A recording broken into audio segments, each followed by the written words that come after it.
አፍሪካውያን ወንድሞቻችን ትልቅ ውሳኔ ወስነዋል። ነገር ግን መጀመሪያ መገንባቱ ብቻ በቂ አይደለም።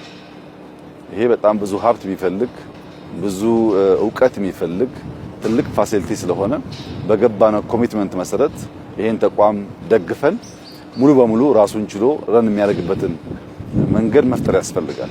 አንዴ ገንብተነው ብለን ብንተው ራሱን ሜንቴን ማድረግ ካልቻለ ተመልሶ ወደ ኋላ ስለሚሄድ እስካሁን የተሰራው ስራ አስደማሚ ነው፣ አስደናቂ ነው። ከዚህ በኋላ ግን የአፍሪካ ሀገራት እንደራሳቸው ሀብት ደግፈውት ኢትዮጵያም ደግፋ ሌሎች አካላትም ደግፈው ይበልጥ ፈንክሽናልና ውጤታማ እንዲሆን ስራ ይጠበቅብናል።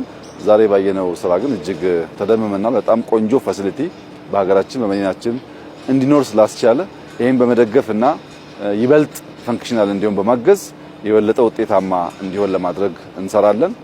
ባየነው ደስተኛ ነን። እንደሚቀጥል ተስፋ አደርጋለሁ።